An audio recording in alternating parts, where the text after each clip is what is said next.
Hey everybody, and welcome to Meals with Melissa, where I come up with healthier options of things that you love to eat. Now, I'm a little bit under the weather here. My voice has been coming in and out, so hopefully you can hear me today. This is a great recipe. It's super easy, and I get to use something that I love, my little tiny waffle maker. So, really super quick. By the way, I don't do anything complicated. So all these ideas are to help you to live a healthier lifestyle without having to create more complexion in your life or more complex issues. So, first thing that we're going to do is I'm going to actually show you the tuna that I've got over here. Now the recipe calls for 2 cans, and I just chose to get one bigger one just because, you know, why not? It's a little bit more realistic when it comes to your finances. I'm very aware that it's very expensive to eat, so if you need some great options and great ideas that don't cost a lot, don't break your budget, go to my YouTube channel under Fillmore Fitness and check out all the recipes I have there. I'm very aware that it's expensive to eat right now and that it's not easy to make healthy choices because of that, but there are ways around that and ways to do that, so keep that in mind. All right, so I'm gonna take the tuna, you drain it, obviously. Tuna in water, I'm gonna drain that. I'm gonna put it in my bowl, and to that I'm going to add 1 egg. Now the great thing about this is gluten-free. It is keto-friendly if that's something that you are trying to do. Not my favorite option for trying to get healthy, but very aware that there are times where that is appropriate. All right, so I'm gonna add 1 egg to this. Okay, make sure I got my little recipe over here. I'm gonna add some minced garlic. Gotta love garlic. Sometimes I'll even choose to use more than it calls for. But I'm going to add make sure I get this right, 1 teaspoon. And if you add a little more than that, you know, I'm not gonna complain. But I think that's plenty for this. Now I do have my little waffle maker, my mini waffle maker. I don't know if you can see it down here. I have it heating up. Be careful not to burn yourself. Okay, and ready to go. All right, I'm gonna mix that egg. And of course, you wanna break up the chunks of the tuna a little bit so that they distribute evenly throughout your tuna cakes. All right, to that I'm also going to add 3 tablespoons of mayo. Now this is not my favorite mayo to use. I actually prefer to use an avocado-based option, but it's not what I have in the house right now.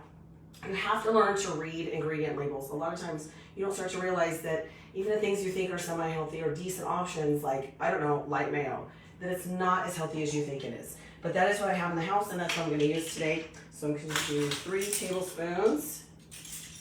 And this is a whole recipe. This I did not half it. So 1, 2, 3. Okay. Awesome. All right. And then to that, I'm going to add a little bit of lemon juice. Now, I don't actually have any lemon juice.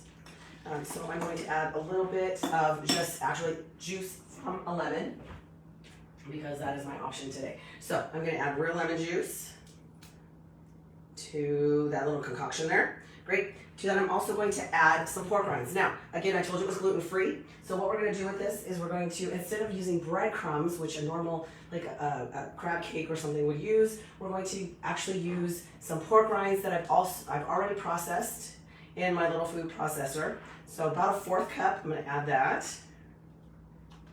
Okay, to that I'm also going to add a little bit of onion powder. So, not a bad option. I use a lot of onion powder in my house. Okay, now it calls for 2 teaspoons. I'm actually just going to eyeball it right now. Okay, there we go. Okay, mix that up. I'm going to add a little bit of salt and pepper as well. All right, just a taste. Super simple. All right, like I said, I've already got my little waffle maker heating up. So they are gonna be waffle shaped, and it's gonna look like a waffle or a chaffle or whatever you decide to make. But it's a really easy way. You don't have to put it in a pan, and it has a fun shape, right? All right, a little bit of salt and pepper. Super simple.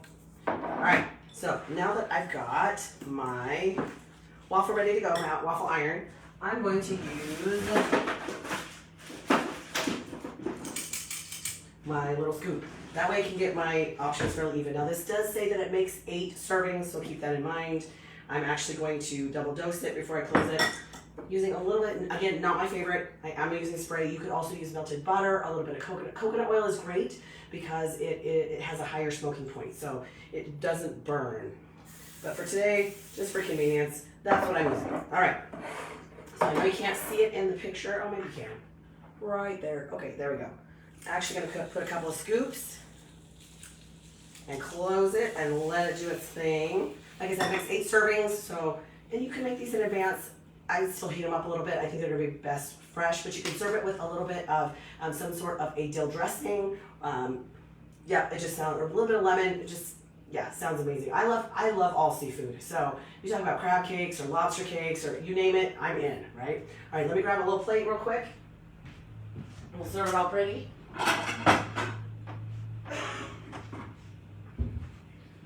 Okay, I'm gonna cook those just for a few minutes each side till the little light goes off, and then serve it warm. Super easy. Now, again, if you need some great ideas, healthy food does not have to be boring. You can come up with some great ideas. I think people are afraid to use sauces and seasonings. You just have to check the ingredient label to make sure that it doesn't contain a lot of additives and preservatives or sugar, right?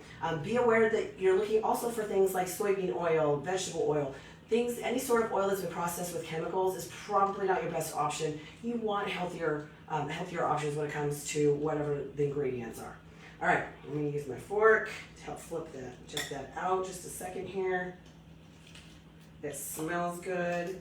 You could also add a little bit of cheese if that's something that is within your macros, something that you like to do if you're a cheese person. I would be careful with that, not to add too much. Cheese is, of course, dense in fat. Not only that, so that does add up a little bit quick. Fat is not the enemy, so keep that in mind that fat is not the enemy, but you don't want to overdo the calories. And cheese basically can also become a little bit addicting. All right, you can see it cooking. It's almost done there, right? And guys, let me know if you make these things, if it turns out for you. If you like it, do you not like it? Did you come up with a different version, something that works for you? Please let me know. You can either leave a comment down below. You can message me directly on Facebook Messenger.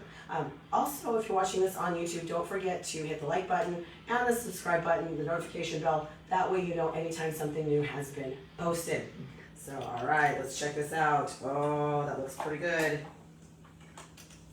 Okay, I think it needs a few more minutes there. I'm going to take a picture and post it down below just so you know exactly what it looks like when you're done. I'll also post the full recipe, that way you can try it out and let me know what you think. So have an incredible day, you guys. That is Meals with Melissa. Until next time, stay healthy and be happy, my friends.